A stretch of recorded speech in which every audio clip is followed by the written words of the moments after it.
I guess we could start now. Yeah, I think now's a good time to start. Yeah. Let's get into the Live2D. Yeah. Here. Okay. One moment. I am saving the file. I'll open it in Live2D and I'll show what's going on.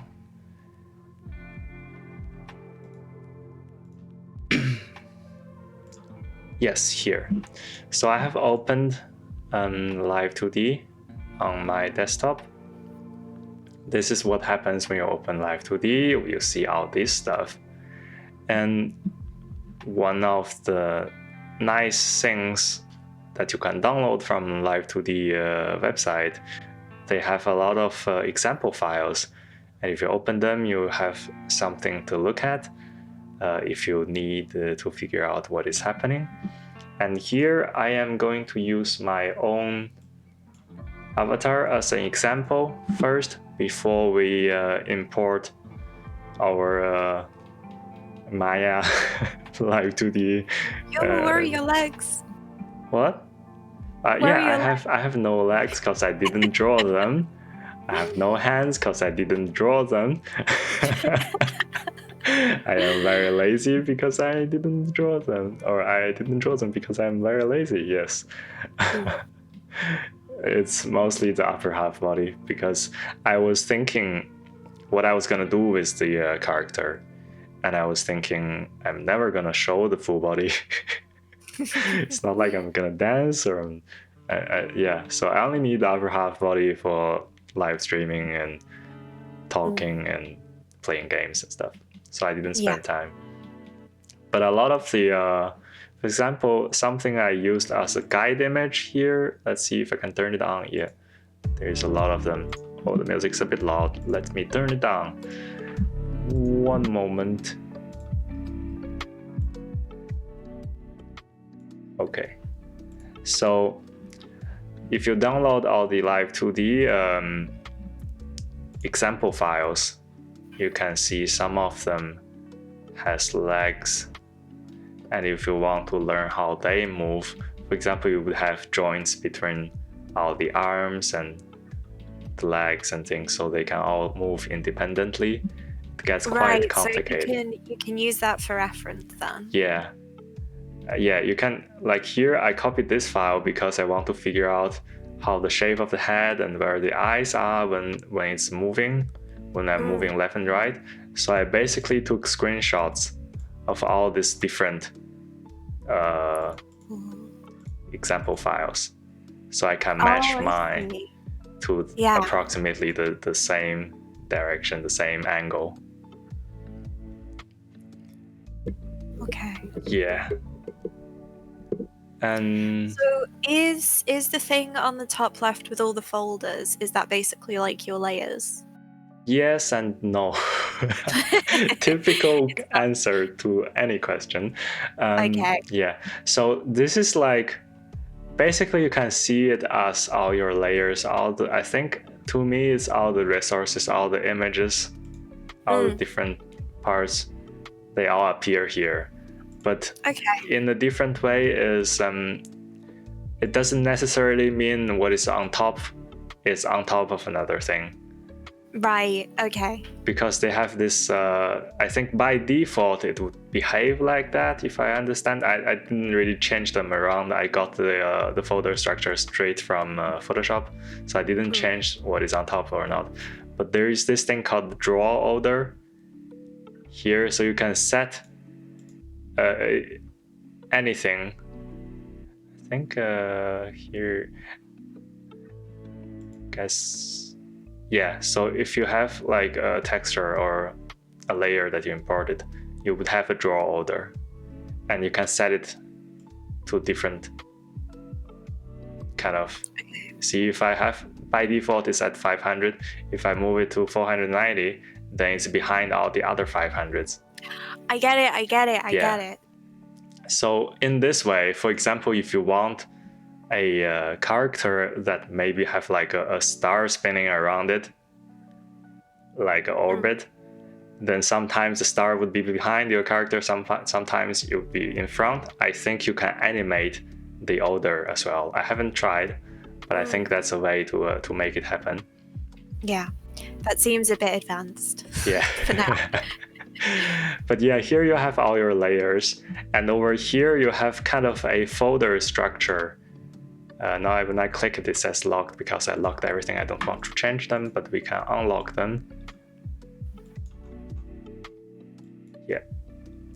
So here you have this tree structure, which is sort of like a folder structure, because there are different methods where you can group different layers into a mesh, so you can manipulate them all together. For example, here I have a wrap of my whole body, because I would like to be able to move my whole body around. Right. So everything is under. That's so good. So everything under this tree structure would be affected by this grid that I can move them. And then I have also kind of a group for the eyes. So if I want to move the eyes all together, I can do that. Right.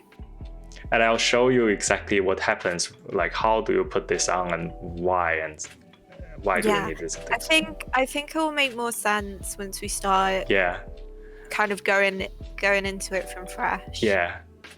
So basically that's the two different windows that shows your different layers and things that you Yomo Dance is so much better than me. Yeah, so basically this is where you see all your different layers. And over here you have a window called Tool Details. And that is for all these tools that you have up here. You can select different things. You can draw to select different things. And this is where you change some of the parameters.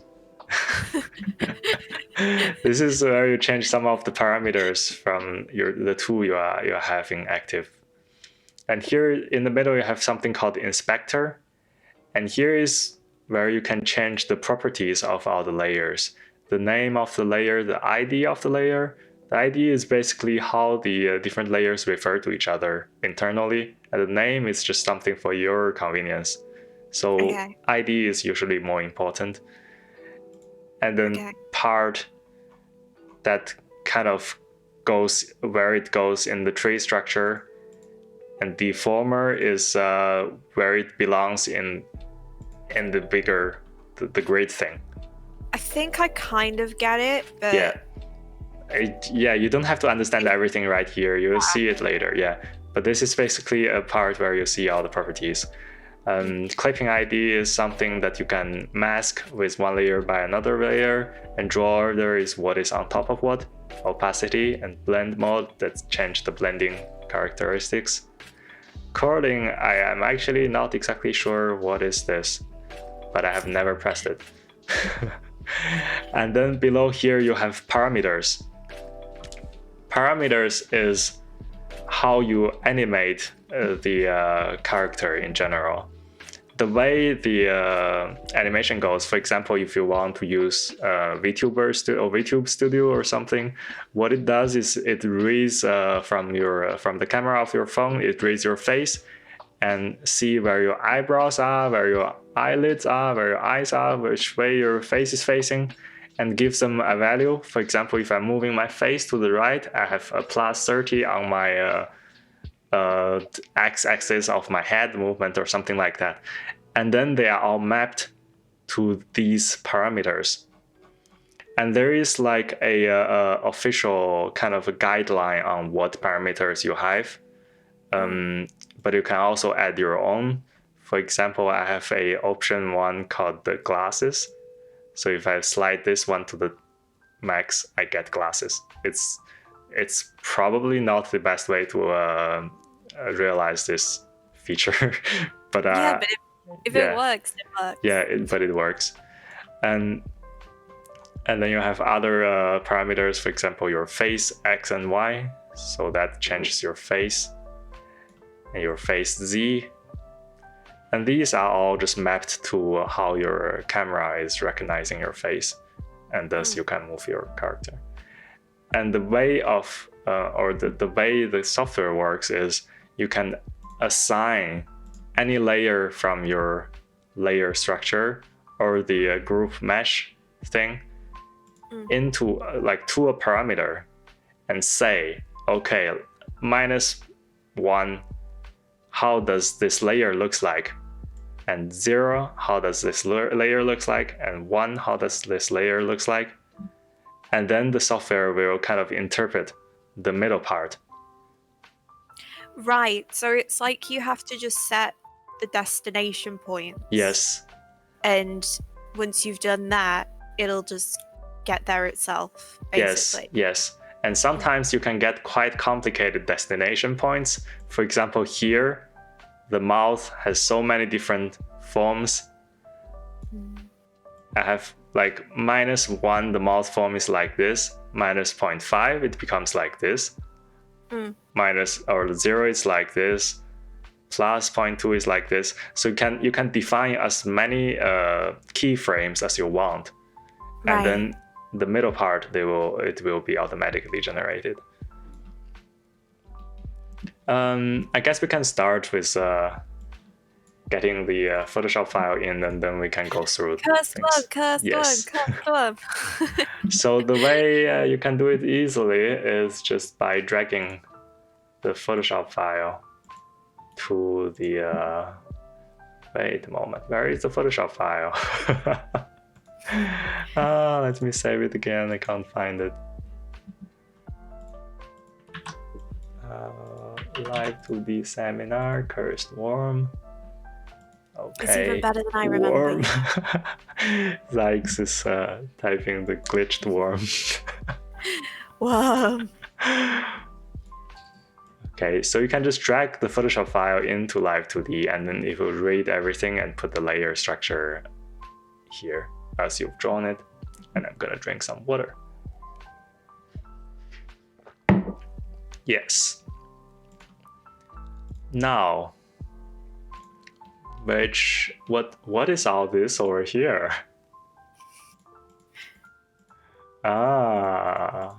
Okay, one moment. I have to clean these really fast. What is that? Is that something I did? I think it's kind of outside the canvas, but then somehow it's there, you see? Oh. That was probably just from all the frantic clicking that I did. Yeah. So if I delete cropped pixels, let's find out what is where. Okay, it's here. Yes. Delete. I think that should have gotten rid of most of it. Oh. I'm gonna put a red background. Yeah, I think we have gotten rid of most of it. Save it again. You look so evil. Let's go all the way back. You know what? I'm just gonna make a new file. New file. Oh, you can drop this in.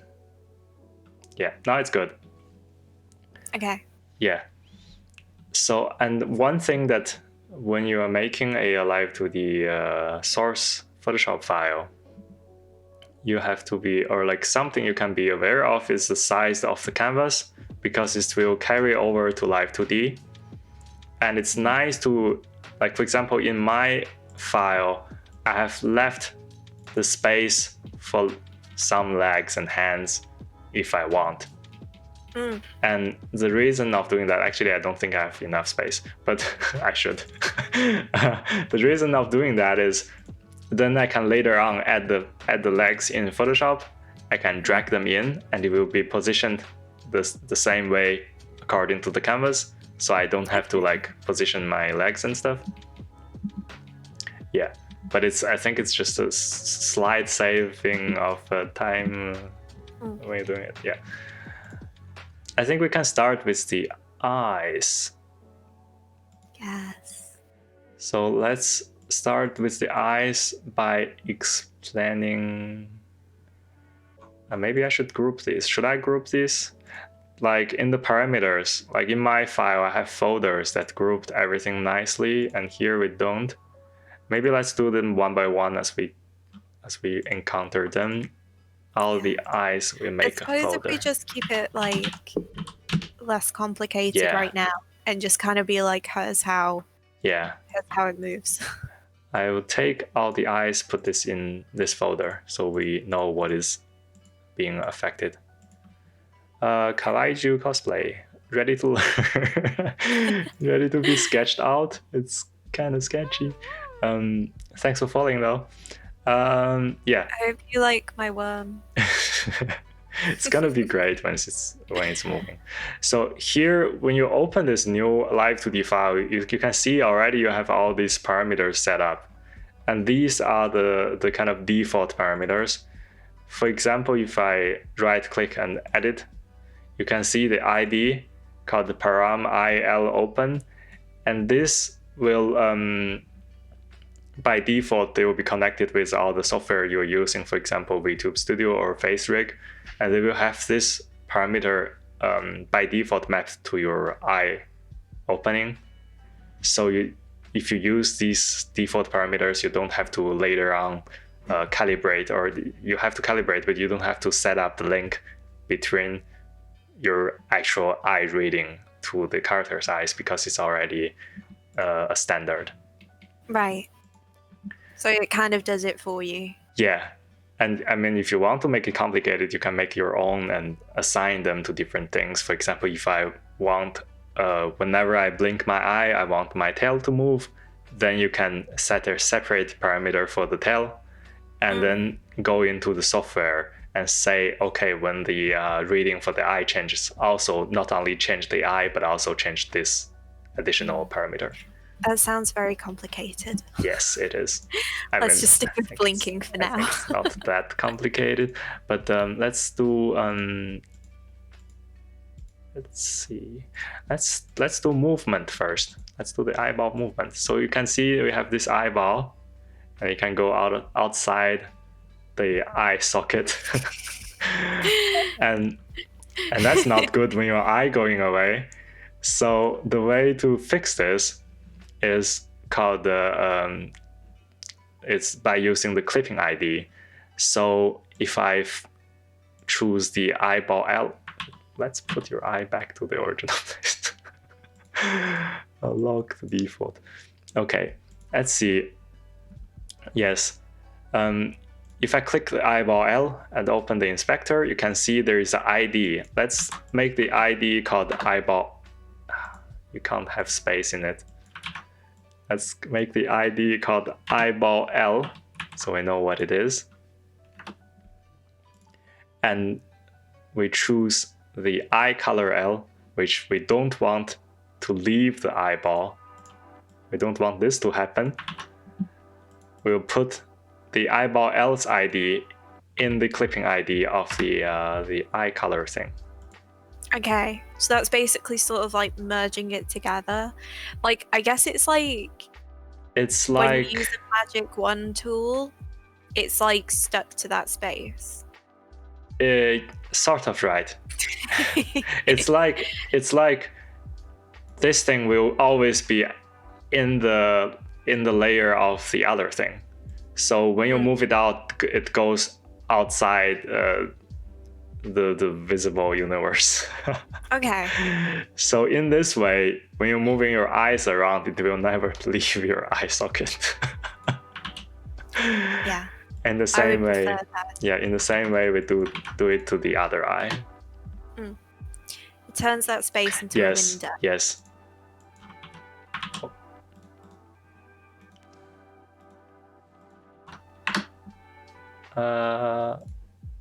It's the funny thing is when you do the inspector thing, you have to click enter to register it sometimes. Sometimes when I paste it in, I'm like, that's done, I can move it to somewhere else, but it's actually didn't register. You have to press enter. I think it's just the software is not very optimized. But now you can see all the eyes are inside the eye socket. And if we choose off both of them, you can move them up and down. And the way to move them up and down, your worm is beautiful. Thank you. Thank you. Now we have already clipped these things. We want this parameter of eyeball X to control the movement of the eyeballs in the x-axis. And the way of doing this is to select these two eyeballs and select this one, and we will add 3 parameters here, or 3 keyforms in this button. You can also add 2 keyforms. The difference is if you press add 3 keyforms, you have 3 of them. One is in the middle, that's 0, 0, the default point, and one is minus, and one is plus.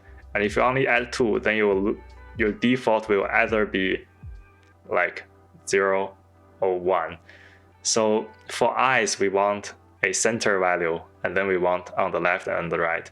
But for something else, maybe we only have, for example, the eyelid, maybe we only have close and open. Then we don't need a middle one.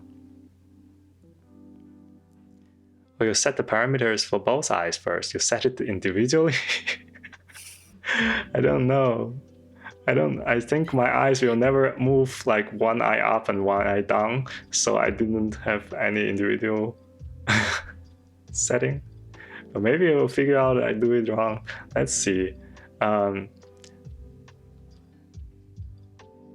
I guess if you wanted to go one eye up, one eye down, then maybe, or actually, a better way of realizing that, I think, if you keep the XY on the same, like 2 eyeballs on one parameter, and make a separate parameter called janky eyes or something, and then have that one to move your eyes separate, then you can both move them up and down together and also make them like weird looking.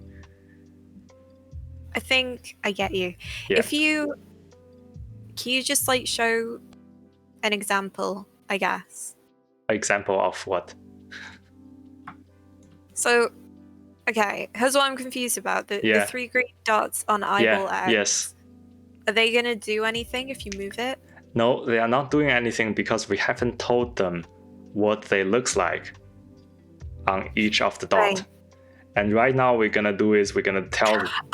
Okay, yes. Okay, I get it. So this right now would be the middle dot. Yes.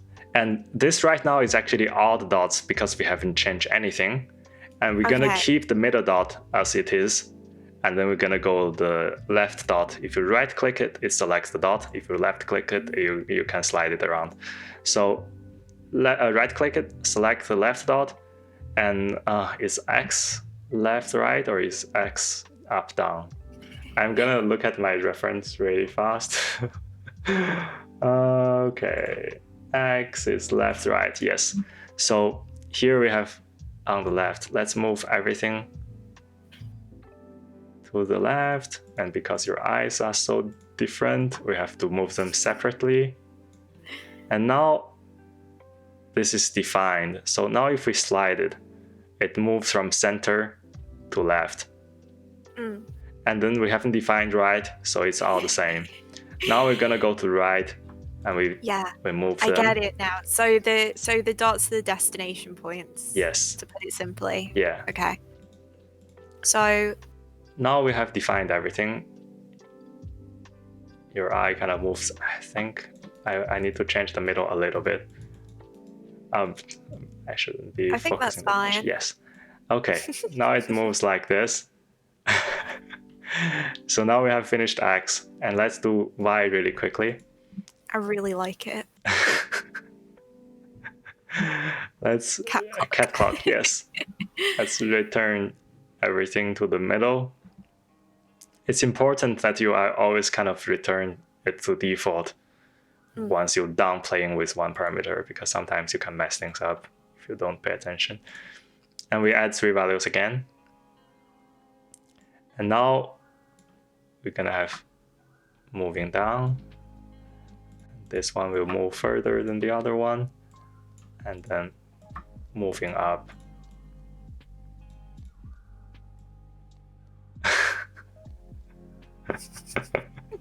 So janky. So now what we have defined is we have defined when eyeball X is at the middle, eyeball Y, all the different keyframes of eyeball Y. And here we have a problem is, for example, if you have eyeball -1, then the software doesn't know what happens when you have eyeball Y at different value again. So it only knows when your eyeball X is at middle, it knows your eyeball Y will move like this. But what if your eyeball X is not at middle? Then it doesn't know. And this is something you can kind of make automatically by selecting the things that's affected, the 2 eyeballs, and selecting these 2 different parameters, and do this burger menu thing and choose synthesize corners and click OK. And now, if my eyeball X is not at the middle, it will also know, okay, the eyeball will move in the same way as it is in the middle, and you will have the right movement. I get it. I get it. And then another interesting thing is you can link 2 parameters together into this grid. And the thing that we were missing was corners, which is why it's synthesized corners, because in fact, when you have this 2 parameters like this, you not only define the middle 3 and the horizontal 3, you also have the other 4 points that you have to define how it looks, and they can generate it. But now that are the corners like auto-generated? Yes. Because you did it before. Yeah. Yes. Okay. And now you can see the eye kind of move. Yeah. Like that. I get it. Let's lock default.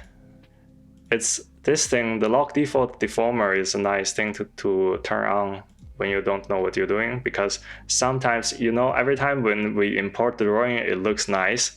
It's the default state of the character, which is why you lock it. So it stays like that, because otherwise you might move the eye from the default state and you will never find where the eye was supposed to be back in when you import it.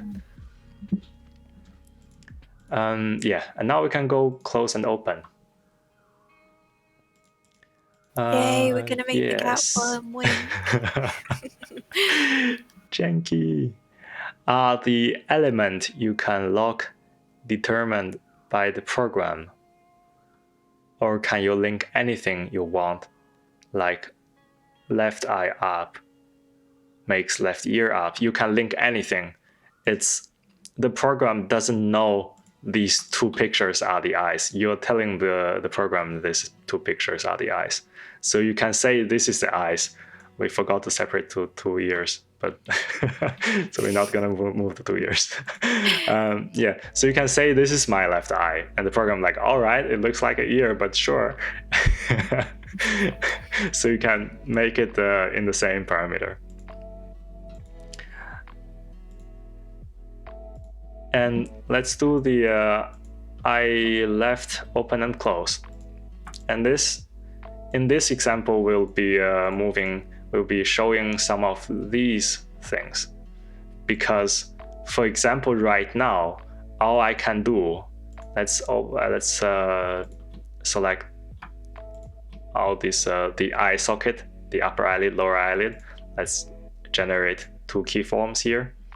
So right now, I can only move it. I can resize it. I can maybe turn it around, but I can't make it actually closed or change the form it, twist it, or morph it in different shapes. So the way of doing that, I think right now you can pull this corner and do this, but you can make it a lot more detailed by having a mesh over it.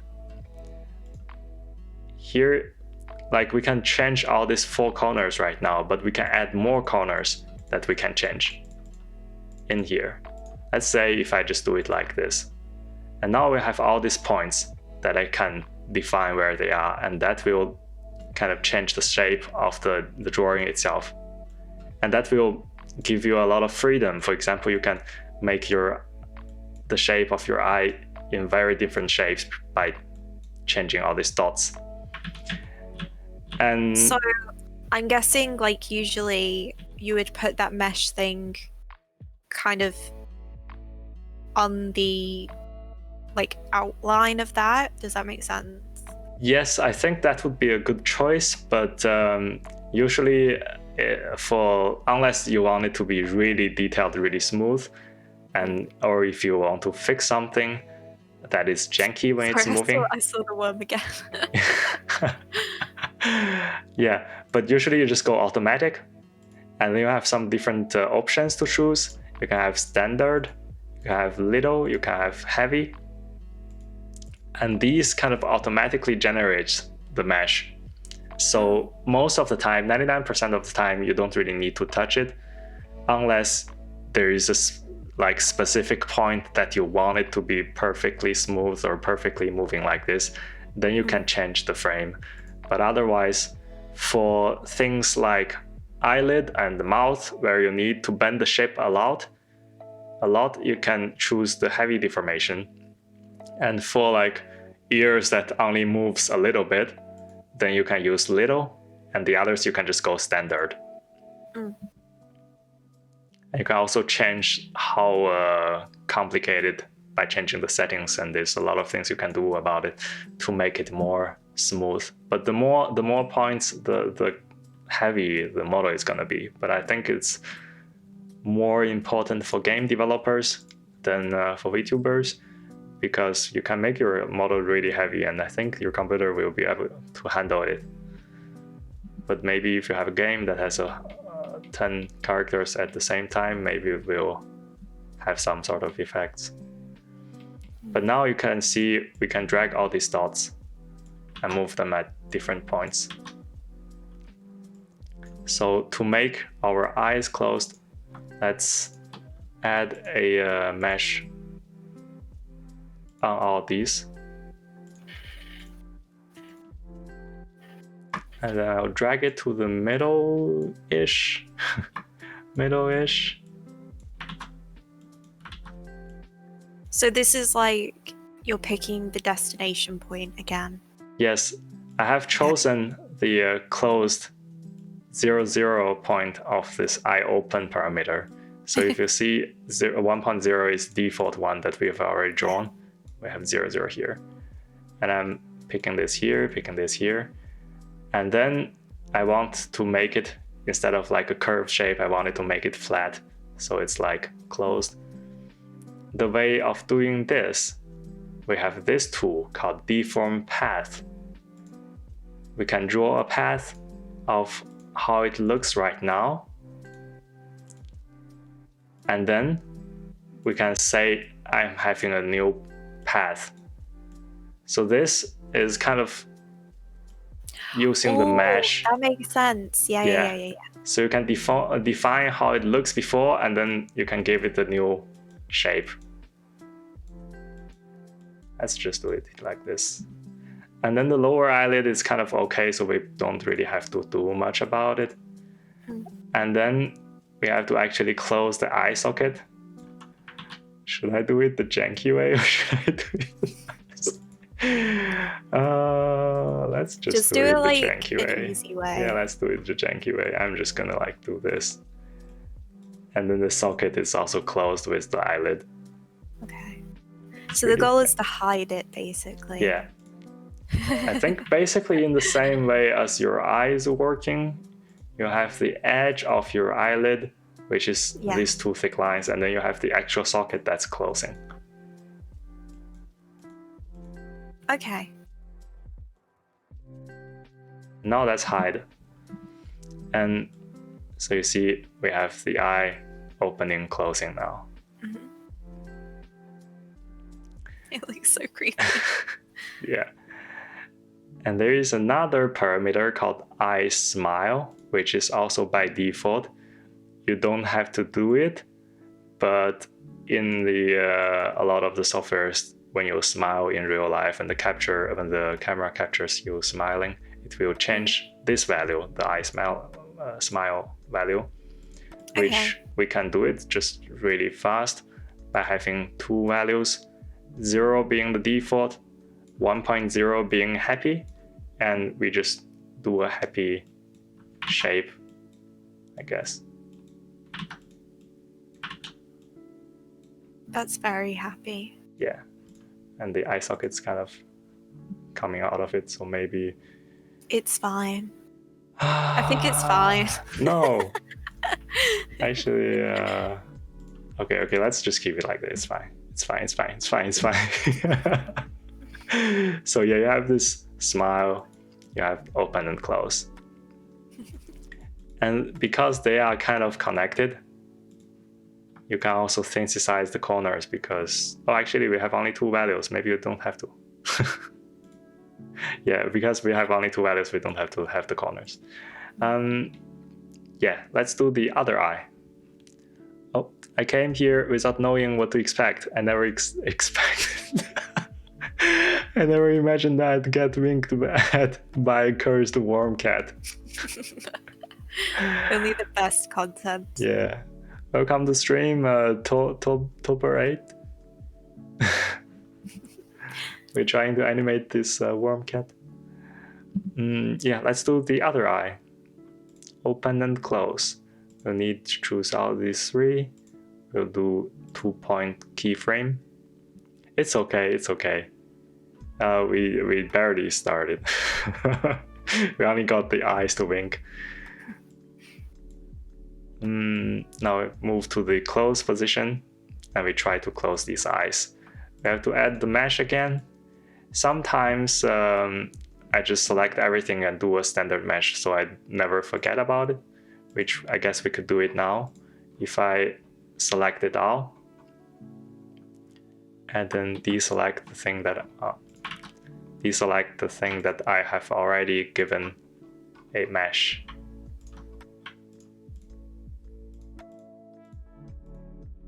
Now it's everything that doesn't have a mesh. Let's just do auto generation and do a standard mesh. And just save some trouble later on. Maybe you forget about adding a mesh. Let's get back to the close and open. Yeah. So the mesh then, is that basically what makes it movable? The mesh defines how detailed you can move the shape. By default, you only have the four corners, so you can only move the four corners.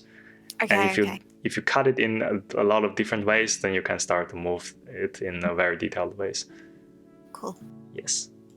Let's again do this curve thing. It's so sketchy. It's fine. Sometimes when you don't draw the mesh right, you get the really janky edge of the curve.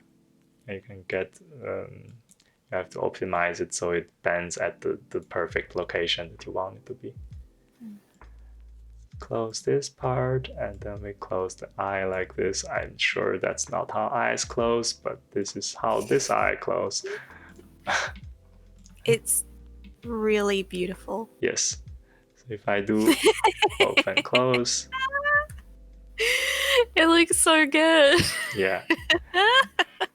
And then let's do a quick smile curve. I mean, it's pretty fast to do. So add 2 points. Smile being hide it a little bit. It's not too janky. Yes. That's a smile curve.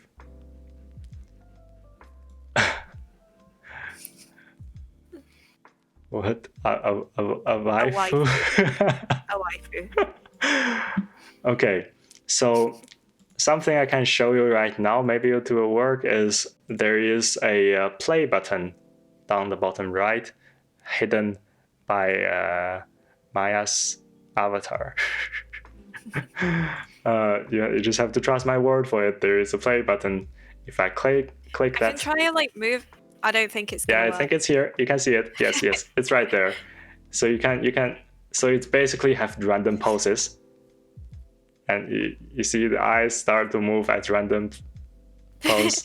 It's alive. Yes, and you can see there is a problem. The eyes are not blinking because we haven't told the program what parameters is for eye blinking. So I have to select these two eye open parameters. I think, let's see, yeah, here. If you choose the menu and settings for the eye blinking and lip sync, and then you open this window, you can say which layer is responsible for blinking eyes. And we tick the eye open layers. And now if we go back to play button, I think it should blink. If it doesn't, then I guess it will blink in the software later on. Yeah, I guess it's not blinking here. But we have set it correctly, right? I open. Yeah, I think, yeah. But then later on, it should blink. You have to set it so that it knows. And that's basically for like whichever software you're using for the face recognition. Yeah. And so it just automatically links up. Works. Yeah. Okay. And now I'm going to save this file really quick because I don't want to start the workshop again from scratch. Okay, now it's doing it. Cursed worm save. Yes. Panic. Okay. What shall we do next? We have most of the eyes working. Let's do eyebrows. Eyebrows is kind of easy. It's basically the same as moving eyes. So we have eyebrow X, eyebrow Y, and eyebrow angle and eyebrow form. We're just gonna do X and Y here.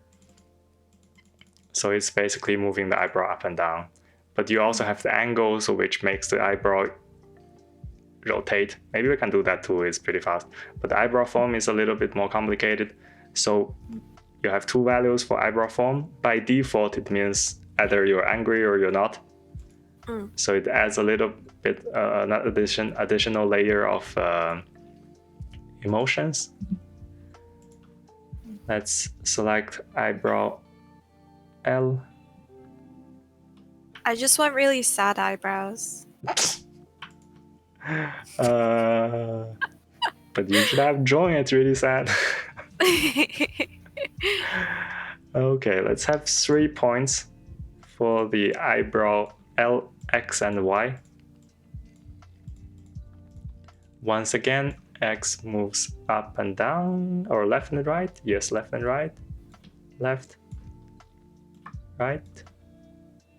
I always think that Y is up and down because it's like a person standing up with their arms. Oh, makes sense. That's how I try and remember it. Yeah, but then you have Z, and it's like, usually Z is also up and down. So it's complicated. I don't know. I never remember things. Don't stop bringing Z into this. Yes. Z is also a thing. And then we do the other eyebrow. Select all of them. Create 2 key points. Oh, we need 3. 3. And X goes left a bit. And when you're moving things, you can click Shift and they will move like horizontally. Not that it matters here, but if you have actual character that has horizontal face.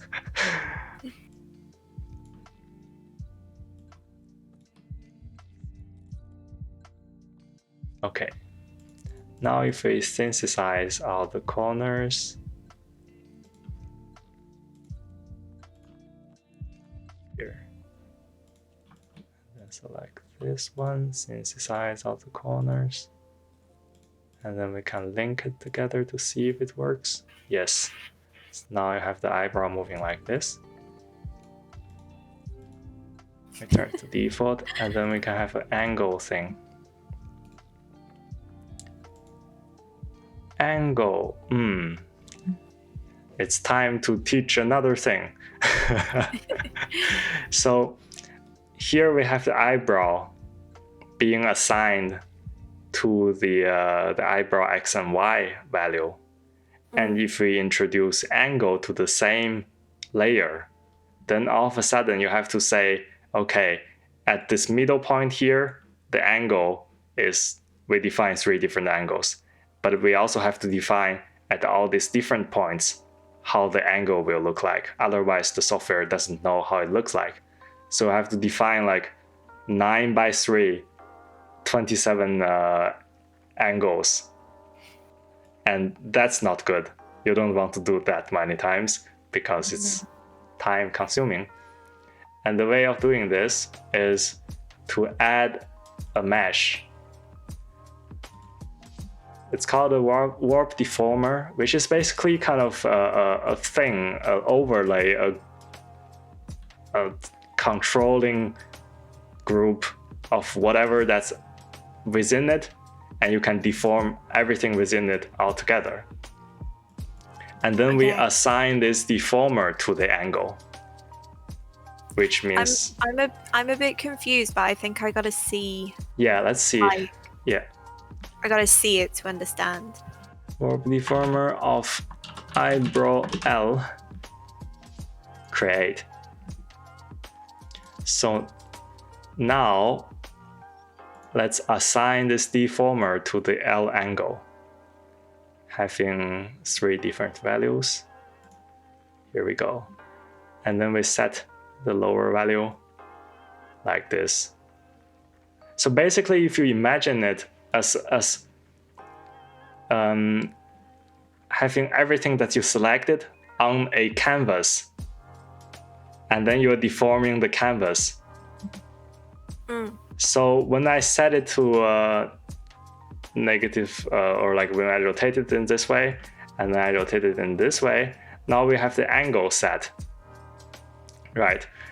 And then you can see the shape of the canvas, the square. That canvas is the canvas where the eyebrow thing is sitting in. Okay.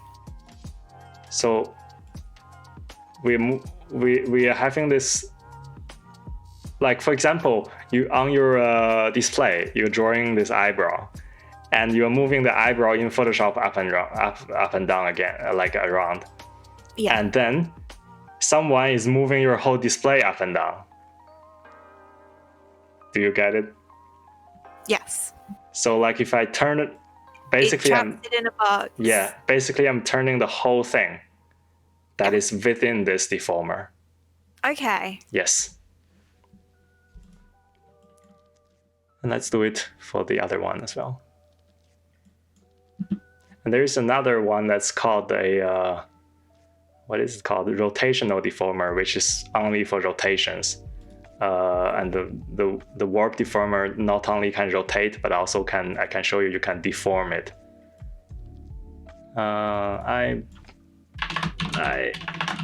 Yay, bro. Create. And then we assign this one to the other angle. 3 keyframes. I think, let me quickly check which angle is which. Okay, so lower value goes inwards and upper value goes outwards. And now I can quickly show you how the deformer could also work, as you can actually deform the whole canvas. So if you have everything in one deformer, you can twist the whole drawing if you want. Yeah. And now we have the angles. We're gonna skip the form. The form I explained is just angry and happy and stuff. Let's go play button. Now I have the eyebrows moving. And it's just moving randomly. So sometimes you get very funny faces. I love it. I have a feeling that it should blink. No, it doesn't blink. I just tested on my model. It doesn't blink. we can have it. Yeah, later on we can show you a different place where you can show the blinking. Let's go back to default values. Let's do the mouth. Yeah, mouth. I'm gonna drink some water.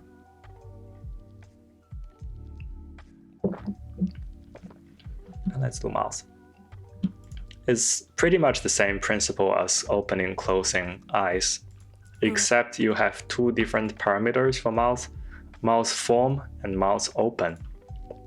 And having these two, you can go very complicated because there are a lot of different theories of how the mouth form and mouth open affect or relate to real life mouths. Let me find a reference picture. I suppose I imagine the most basic thing is the mouse just goes up and down, but you can make it like ooh. Yeah, you can make it almost close to real life. Like I have tried to make my mouth as precise as I can to how the sound it makes. But let me find a picture. Mouth. See if I can find it. I assume for this we're just going to keep it simple. Yeah, we're just going to keep it simple. But okay, I can't really find the picture I'm looking for exactly. It's on the Japanese website, and then there is this VTuber called Kila Omori, and she has a tutorial for that as well, and she has her own what value is what shape kind of a table. Her table is kind of all the mouth is very happy and having a smiley kind of feeling, and there are also some other different styles, and that's something you have to choose and test and things.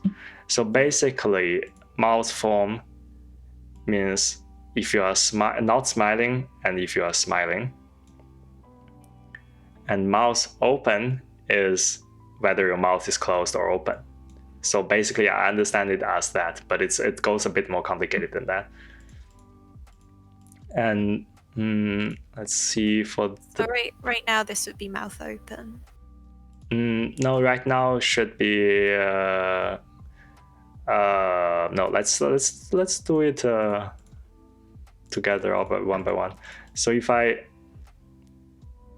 the things that we're gonna include in the mouth animation is the mouth hole, the upper lip, the lower lip, and if you have other stuff in your mouth, it's gonna go into that mouth animation as well.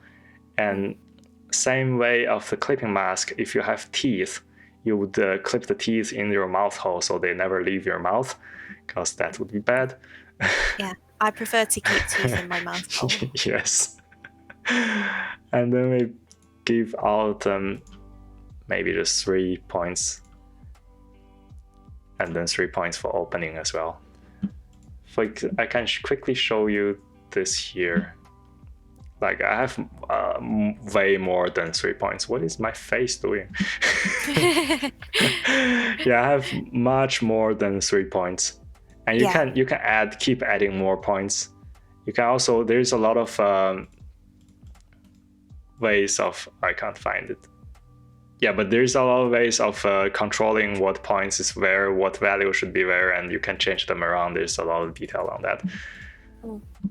But for the simplicity, we're just gonna have 3 points. Actually, maybe we should have just 2 points. The difference of art between yours and mine. Let's go 2 points. Let's make it even more simple. So mouth form and open and close. Default, yes. Somehow the thinking default mouth form should have 3 points, but we only gonna make 2 anyways. Mouth open, close. Default is closed. Let's do the close first. So if I select the close point, 0 point for mouth open, and then let's try to close this mouth. How do I close it? First, I'm gonna change the mesh to heavy because it's a very detailed line, and we're gonna bend it by a lot. And then we're gonna draw this line again.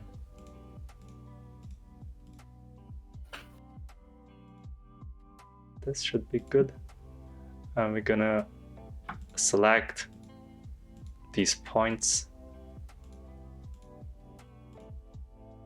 And now you can see there is a control box around all the points I selected, and we can actually squeeze them. So we're not squeezing the drawing, we are squeezing the control points. And we can do the same for the upper mouth.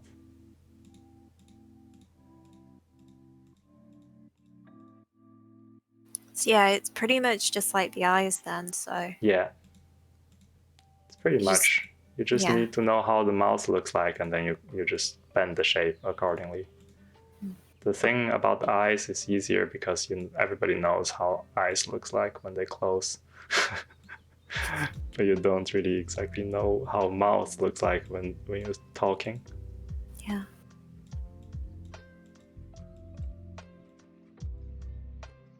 Nah, good enough. And then I have to close this mouth hole, and this thing is slightly easier. We just squeeze it inside the mouth. Close enough, good enough. And we have mouth open, mouth closed.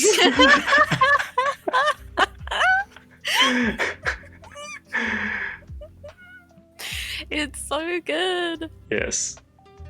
And then we also have mouth form. Mouth form is a little bit more complicated. How do I do the mouth form? We have the normal mouth form. We're gonna have a smiley mouth form. That should be closed. Okay, let's do it. Let's go. So right now the point is at smiling but closed. And let's define how it looks. Oh.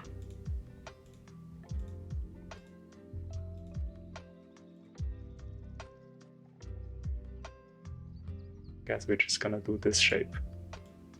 Oh. See, if you bend it too much, it kind of break. Yeah.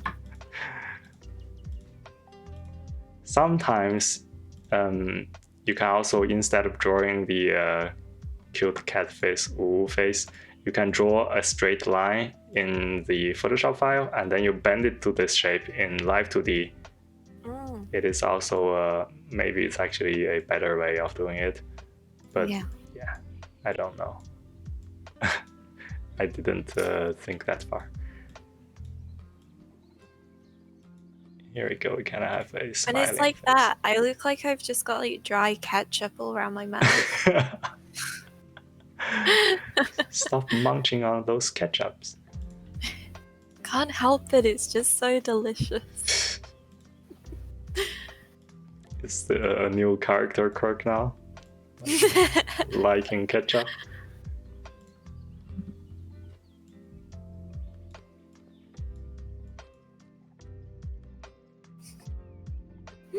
Okay, so right now we have mouth form. Let's close the mouth. We have not smiling and smiling. And when we open the mouth, we have only one form because it doesn't matter. But you would have more, but we just do it like this. We're not gonna have a smile, open mouth. No, that's too complicated today. Yeah. Let's play it. It's talking now. I really like it. Yes, it's great. Wait until we put it in YouTube Studio. Oh god. So would you need a separate parameter for each mouth expression? No, you wouldn't need a separate parameter, but you would need a key point. As in, if I take this as example again, you have all these different key points at different mouth form and different mouth open. So mouth form at minus 0.5 and 1.0, you have a shape. Mouth form at 0.0 and mouth open at 0.5, you have a different shape. And you have to define all these different shapes. Maybe I should really find that chart, because that's a lot more easier to understand. I'm gonna attempt to find it again. because I think it's important. On the video. I'm guessing, is it like the numbers on those parameters? Yes. Are they like in the software that you use? Do they correspond to like a specific shape? Is that why that? I have no idea what I'm talking about. I am not sure because I only use VTube Studio, and what you have mouth open, mouth foam. It's basically what the reading comes from your mouth. Yeah. Whether your mouth is trying to like go wide open, or if it's trying to like go horizontally longer, if you know what I mean. So I found this chart. You see, you have x-axis, which is mouth foam, y is mouth open, and each of the value corresponds to a different shape. And if like what works for you, you have to kind of test it, but you can find all these charts that other people have done that looks reasonably good, and then on top of that you can add your own interpretation of how a mouth should look like, because it shows a certain kind of character. And if you search Kira Omori's channel on YouTube, you can find a tutorial especially for mouth on her channel. And then there are also some reference sites explaining a lot of different types. And the most complicated one, this one, you can have this table and then you have something that's controlled by your mouth to change the shape of your mouth. And it goes way too complicated. So yeah, let's go ahead. I have all these. Maybe we should move the head now.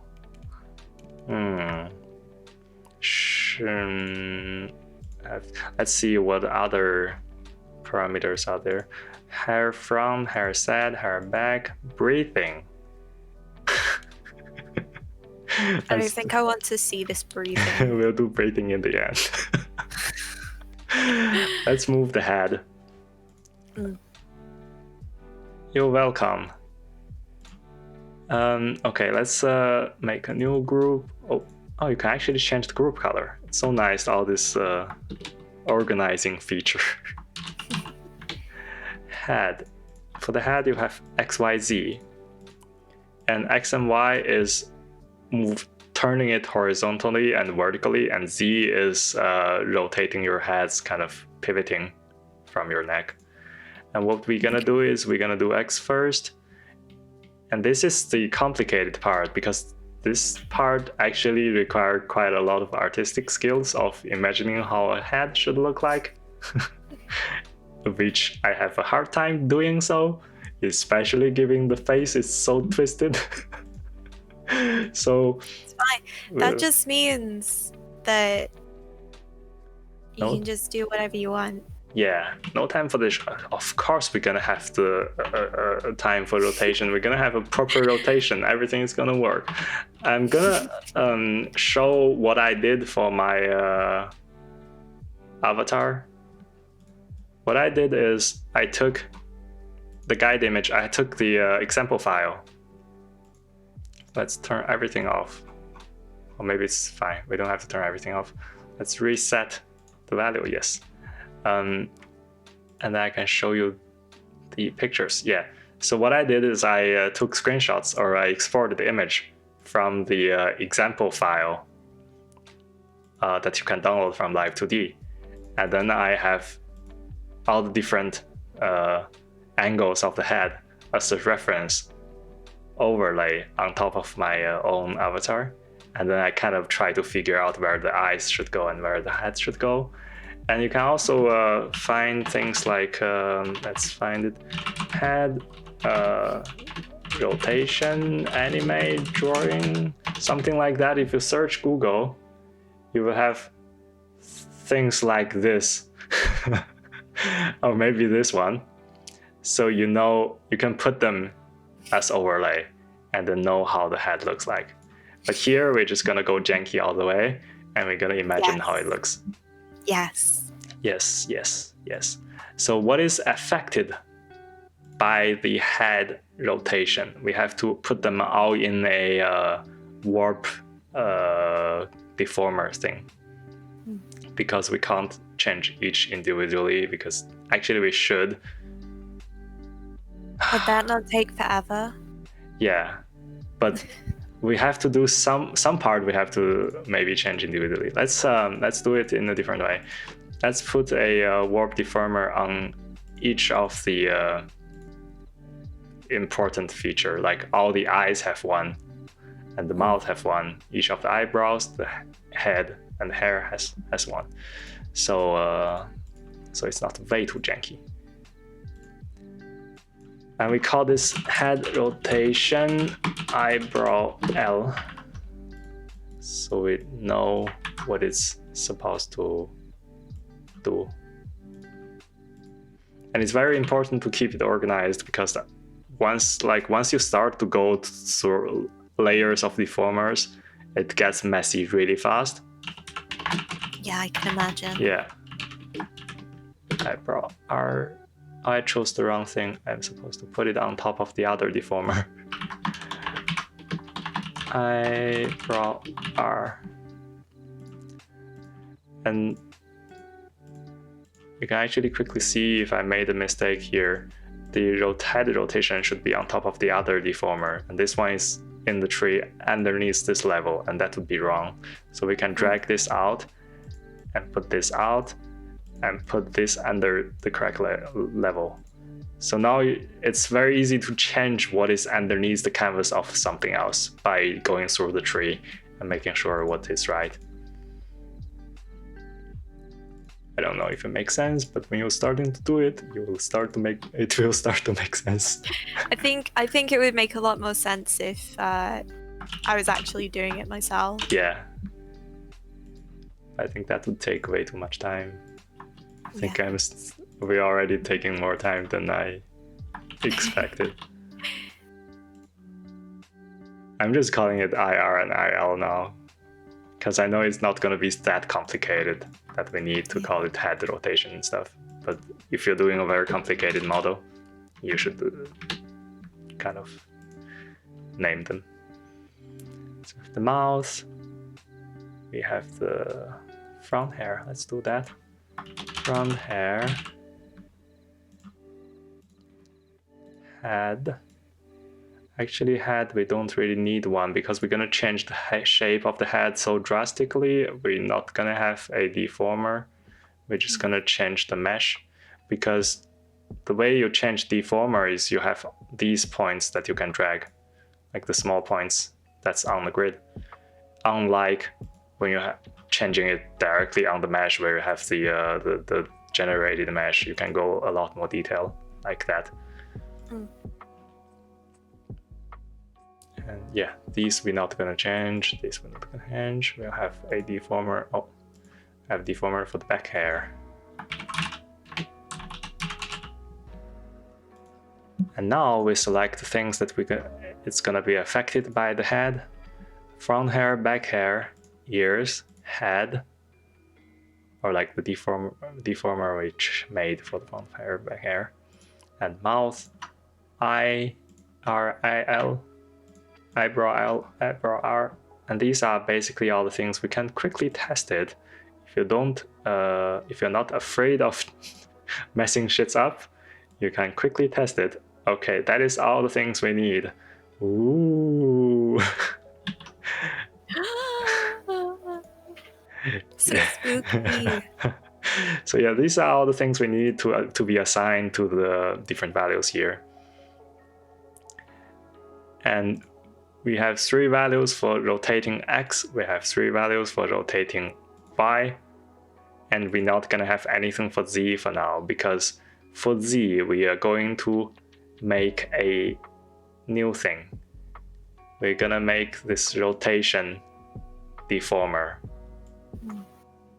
And that's like another canvas that you can control. And we assign this on Z, because in this way, what we not only can have the head moving left and right, we can also have the head moving left and right at the same time where we're rotating the head. Yeah. So it can have a wiggle. More like I have a seizure. Okay, I'll do this first. Let's do Z first because it's so easy. Actually, I don't know how to change the pivot point. And that's very annoying because I would like to change the pivot point. What I usually do is I move everything out of it. I move the pivot point to the correct location, and then I move everything back in it again. I'm sure there is a better way of doing this. We're not exploring that today. Now it's at the correct pivot point. Like if it works, it works. Yeah, it's just time consuming, I think. And oh, that didn't work well. Oh man. Let's get rid of all these points first. And then we select it, add 3 points again. Yes. Now select the left point, rotating left. Yes, exactly, excessive head rotation. And do it on the right. And now your head can do left and right. Now we do the difficult one. So head X means everything is gonna sort of face towards left. And once, like when you have so many things attached to one parameter, you might forget, okay, how can I select all the thing that's related to this one parameter? You can do it by hovering or clicking this point, and then you have this additional window here, and you can select everything, and it selects everything that's related to this parameter. Okay. And then we're just gonna do a janky select. This brush, you know, when we're moving each point, we're just moving one single point. We're selecting them and moving one single point. And this brush helps us select multiple points at different weight. So the part that's darker, that's marked by the brush, is selected more than the others. And then now if I move it, let's not move it in the default. Yeah. Now if I move it, the part that's selected heavily gets moved more than the other parts. I don't know, that's sort of good enough actually. That's actually pretty good, I think. Let's try it. No, it's not. It's so bad. I'm watching the stream, so it's a little bit delayed. Yeah. Which is my reactions are a bit delayed. But whenever I hear you sniggering, I'm just like, oh, something good. Yeah, something good is coming. Yeah. Okay, and now let's just keep trying to make things look sort of right. So basically, you're trying to just turn it like this. Yeah, and this is something that you should like use the reference picture and maybe sketch a bit and to get the correct rotation or the correct shape when you rotate something. I mean, I can stay like this. You can use my avatar as a reference. So different. I'm not sure if it works. I don't know what you're talking about. It's like looking into a mirror.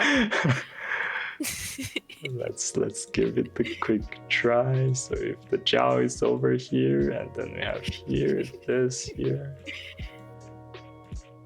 Okay. It's so janky. Oh my god. It's fine. It's fine. Let's keep going. That's very fine. Yeah. Let's not make it too difficult.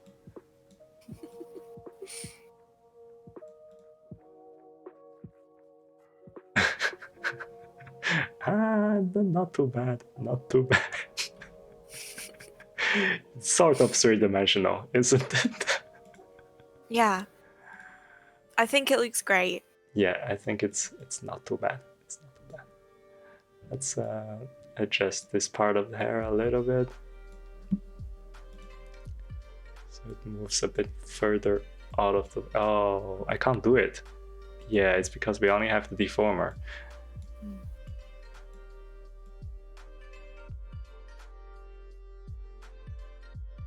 Okay, and then maybe we're gonna make the eyes a little bit smaller, the eyes and eyebrow that's on the left, because it's moving a bit further away. I don't know. So this is basically just like tweaking it Yeah. to make it look as it would if it was turned. Yes.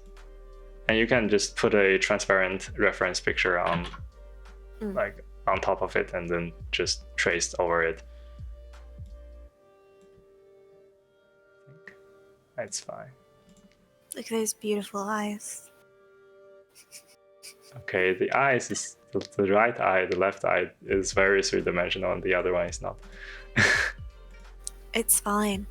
Yeah, it's fine. I know it's fine. I'm just really excited to see it like in full motion. I mean, but this part, if it's janky, then it looks really janky. It's nice to spend a little bit of time so it looks slightly nicer. Yeah. Okay, so we have the left rotation. Let's go right. Oh God. Let's just select everything again and do the brush thing to select everything in the middle. I mean, the concept is your head is a shape of a ball, and when you're rotating the shape of a ball, the middle part rotates more than the upper and lower part. If you imagine a Earth, So that's the concept. Does it work? I don't know.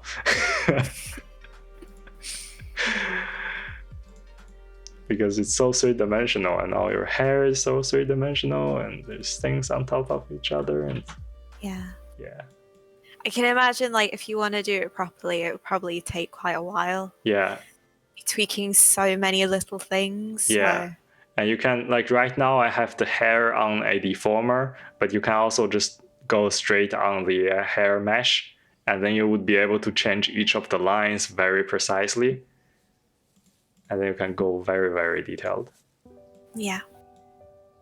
Which is why some of the commercial VTubers model looks almost 3D, because they go really intensely.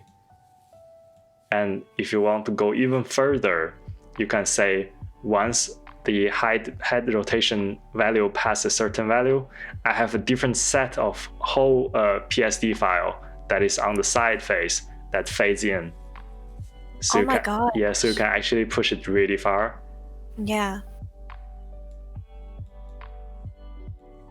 That's cool, but that's like way too complicated. Yeah. You can actually make it just 3D like.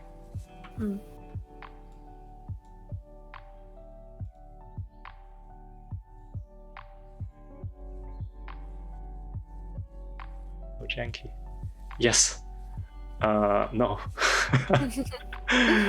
Face. Change the face a bit. It's just fantastic. Just see. I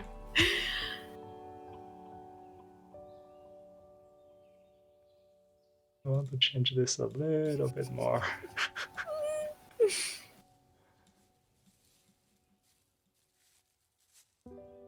Okay. Yes. I mean, not too bad. It's perfect. This rig is an upgrade. Okay, now we have finished the x-axis. We move on to the y, which is looking up and down. It's slightly easier. If you're actually doing it properly, it's slightly easier. But we are not doing it properly, so I think it's about the same. So move it to the down position. Let's select everything.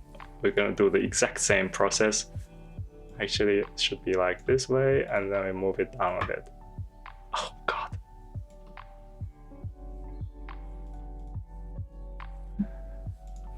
Let's tweak it a bit. It looks like it's melting. Yeah. And then you see a bit more of the top of the head. So your front hair goes a little bit down, and then the top of hair shows up. And then I guess we're not gonna change that much on the ears. Let's change the eyes. Select this eye and this eye. I'm gonna look down a little bit. Maybe just like this. Maybe it's a little bit lower. I don't even know, because it's so janky, it's hard to give it a logical movement. There's no logic about this. Choose this too, we move it a bit further down. Squeeze them a little bit. Yes, let's see. Oh, good. Okay, and then we do the moving up. It's so strange because when you start doing it, I always think like this isn't gonna look like it's moving because it's just so weird. But then you do it and you tweak it, and I'm like, oh. Yeah, I think if you really spend the time, you can bend everything into the correct like location, and then it will look very good. Here, for example, when you're moving up, your back hair will go further down. I'm not sure if it makes sense in this drawing, because everything is already so janky. I know what you're talking about. It makes perfect sense.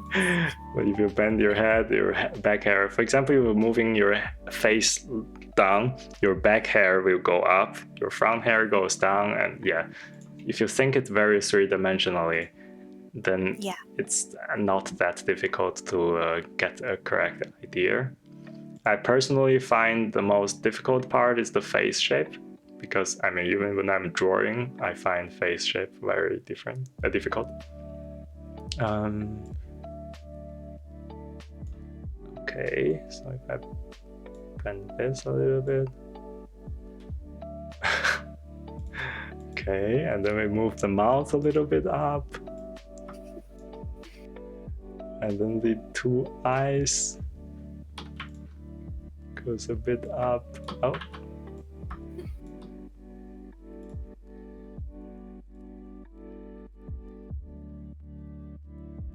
Yeah, not bad.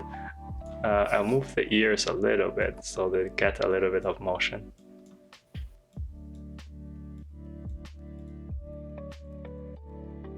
Okay. Now we have defined the X and Y, and just in the same way as the eyeballs, we need the four corners to be synthesized. Otherwise, they will ask you how it looks like when you're up left and lower down, and we want to automatically generate them. So we do the same thing. We have to select all the things affected. We select this two parameter. The worm nods in approval. And then we synthesize the corners, and we do OK. And now, if we link them together, you can look around now. And in the same way, we can also twist the head, but it also looks around. Let's press the play button. I can't wait. Oh! This is actually the best thing ever. Okay. It's great. Okay, reset. Save. Let's see if we can add some extra juice into this. So if I select the front hair, and let's do another deformer before the deformer that's responsible for turning head, we add another deformer, and we say front hair movement. And this is gonna be when you move your head around, your front hair kind of swings and we can do that. And the way to do that is we have this deformer, we kind of move it. Let's find the hair move front, yes. And then we add 3 value to the hair move front. And the one on the left, we move it. Oh, wait, we move it. Let's select it with the brush. And then we twist it a little bit to the left. And if you want it to be more detailed, it could also be on the mesh directly, but just make sure when you're linking the mesh with a parameter, you're only linking with 1 parameter. Because if you link two parameters, then it gets, you need the 4 corners, and then it gets very complicated. So when you have mesh, link it to 1. And if you want to link another one, do a deformer on top of it and link it to the other one. If it makes sense. Well, it's gonna make sense when you're doing it. Yeah, I'll be honest, I was very confused what you were talking about, but I think, again, if I was actually there doing it, I would be like, oh. Yeah, I think when people run into the problems, they will know what is happening. And they'll be fine. So we have this kind of, oh, maybe that's too much. It's never too much. It can't be too much. Okay, so we have this hair movement front thing. And what we want to do is we want a physics property on this movement. So when we shake the head, when we move the head left and right, this will respond like in the opposite direction. So we get kind of a hair movement. Yeah. And the way to do it is what our models do. Yeah, the way to do it is if I can find where to click. Yes, it's here. See, modeling, open physics, and scene blending settings. Physics is, for example, if you move your tail and hair and whatever things. And scene blending is, I think, when you change like emotions and different stuff that can be toggled by a button in a way. Here you can see you have the blinking action going. Yeah. You can also make it look in different direction of your mouth your mouse. Yeah. It's so good. And this is so you can test the physics. And we're gonna make a new group. We call it hair front. And you can see there is an input preset. It means, okay, I have this group. What is gonna affect the physics of this group? And you put it on head input because hair is on the head. And if it's gonna be tail, or if it's arms, if it's maybe a small accessory on your clothes, then you would put it on body input. And there is bust input as well. And then you have all these presets, hair long, hair short, and different things. And you can change them in details, but these just make it easier. We're just gonna do short. And then now that's all set up, we have to say which layer is affected by this physical group. And we go to output settings and do add. We find the hair move front parameter. We do OK. And now this is affected by the physical group. See, when you move it, the hair kind of jiggles. Yeah, that makes sense. Yeah. So that's how you make jiggling stuff. And you can jiggle all kinds of stuff. Ears, boobs, tails. Yes. I was going to say, make sure you don't forget the most important. And now, let's make breathing. Oh no. The way to do breathing is when you're breathing, your body kind of expands and shrinks. And be careful not to expand your head and shrink your head, because that's not how reality works. So what you would do is you would select the body and put a deformer and say breathing. It's valid wrong, but I don't care. Create. I can't believe Maya forgot to give the one cat boy voice. I didn't forget. I was very tempted, but I thought, will we have time for that today? I don't think so.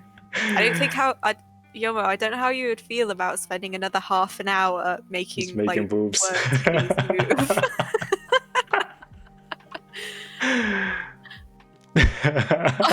Side boing boings. They're my little arms. Maybe I can do something. We can do something creative on those if we try. Let's make the breathing happen first. By how should we do this? We have created this mesh. I don't think I want to see it breathe. No, yes. Of course you wanted to see it breathe. You just made the worm cat even more cursed, and I respect you for that. Yes. So we select the middle part, and then we kind of... Okay, we have to assign it first. Assign the thing on breathing, we do 3 parameters. Or actually, maybe we should do 2. Let's do 2. So one is not breathing, and the other one is like inhaling and expanding. And we select these points, go to the other one. Really expand. Okay, let's see. I want it to be really creepy. Let's see. I'm not sure if that's achievable by the setup we have. I think that's kind of creepy now. Okay. That's pretty creepy. Let's make it a bit nicer. Yes. So, yes. And then the way you do it. It's just gonna be like pulsing like that, isn't it? Yes. Actually, I think it's already automatically linked to breathing. This parameter. Let's go to physics. Yes. Oh, yes.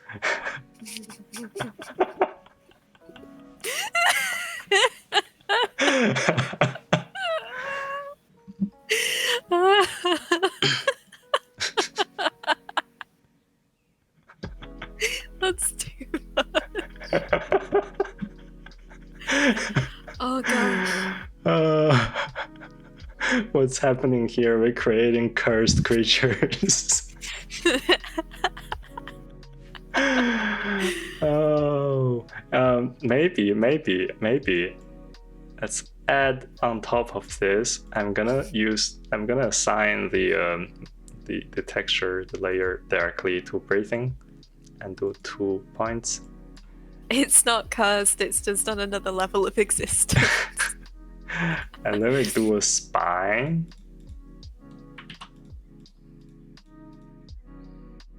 And now, because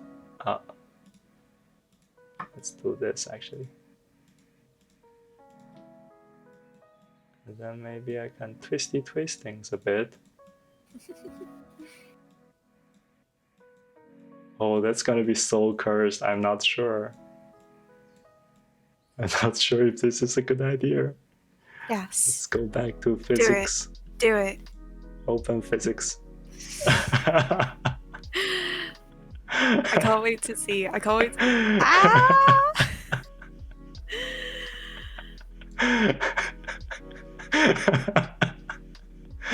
Yes.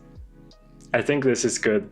This is beautiful. I think we have pretty much finished the task today. I really, really enjoy that. Yes. I guess I can put the avatar on mine. Yes. Yeah. Because you don't have I want to see it. I want to see it working. I'm going to try and set it up for myself as well, if that's okay. Yeah. I might put it in a future stream. Yeah. I'll send you the file. Okay, so time to export. Before exporting, we have to texturize things. That's just how the software works. You press Ctrl and T. You create a new texture atlas. It really doesn't matter this part. You just have to do it.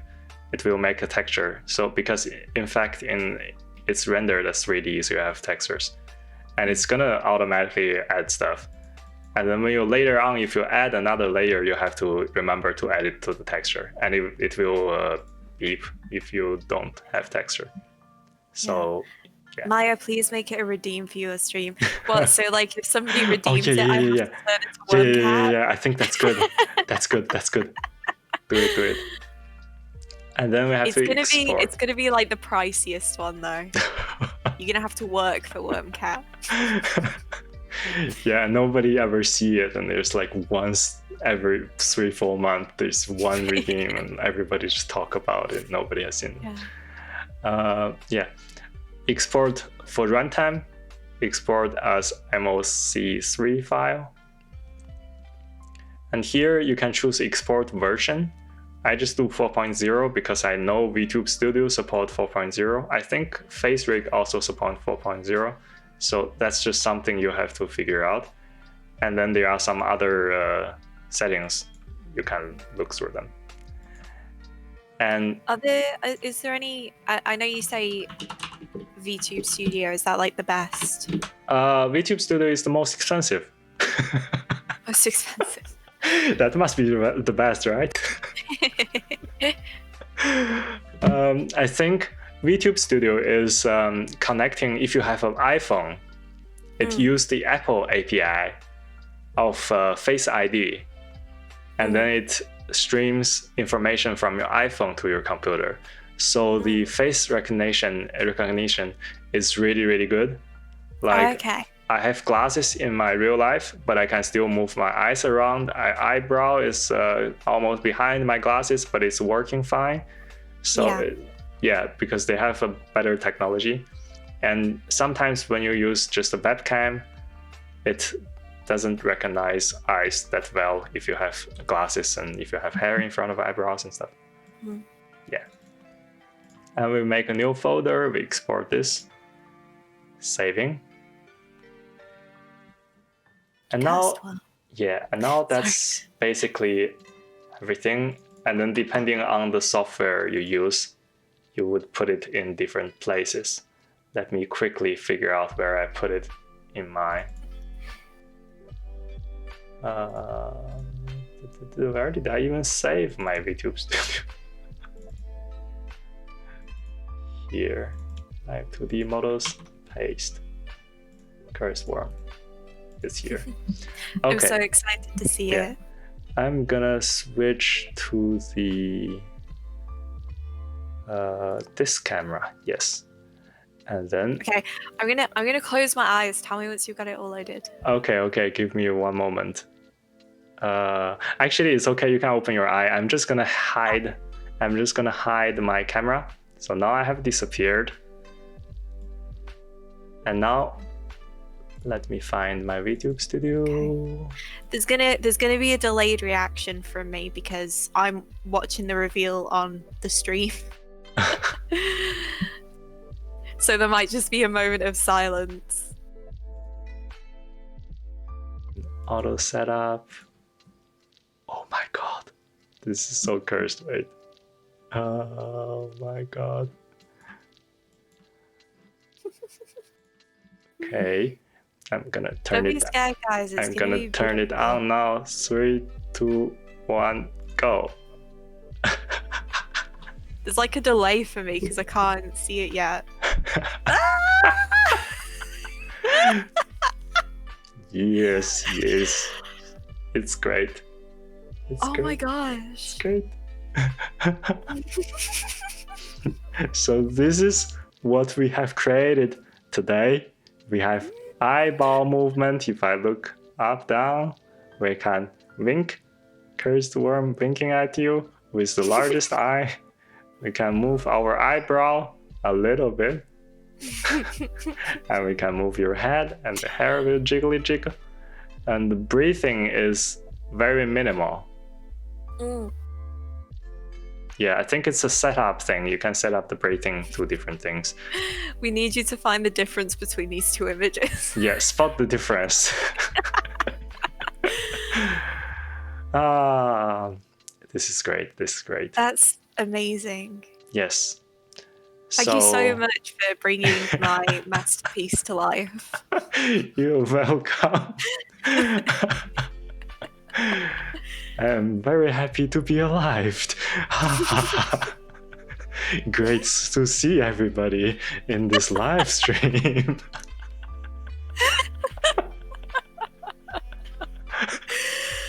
Oh, it's so good. Yes. You kill me. See, the eye, when I smile, the eye smiles. It's so good. Yes, terrifying. Not at all. I'll come when you sleep. I'll go into your dreams. I'll bring you overcooked eggs. Yeah, overcooked eggs. I'll slip into your dreams and bring you an overcooked egg. Yes, you have to eat it. It tastes awful. Oh, Okay, gosh. I'm gonna change back to myself. Before catnip, after catnip. Okay. Let's see if I turn myself on. That's almost correct. Now, yes. Okay. That's oh, you're getting echo again. I'm gonna quickly close it, open again. 3, 2, 1. Go. Yes. So yeah, that would be the stream today. Yay! I'm really surprised we got it like all the way done. Yeah, I think we got way more done than I thought. I thought we were just gonna do like eyes and mouth. Oh yeah, no, we gotta do important stuff. Yeah, we did it all. Yeah, I hope people learn stuff. And yeah, follow on Twitter, and if you have any questions, you can post on Twitter and we can try to figure them out. Yeah, and if there is a lot of questions about different things, maybe we'll make another workshop where we create some even worse stuff. Yeah, we can make a Yomo worm next. Yes, we could do that. We could do that, and then we'll show some different other requested features or different requested things, like boobs. Yomo snake. Oh my god. But yeah, I think we're gonna end the stream now. Thanks for following October 8th, and check out Maya's Twitter and Twitch channel. I'm gonna be streaming in a little bit, by the way. If you don't mind me just doing a little self promo. No, yeah, sure. Yeah. So check out her channel. Yeah. And then I might stream afterwards if I have the energy later in the evening. And that would be it. Thanks for watching. And bye.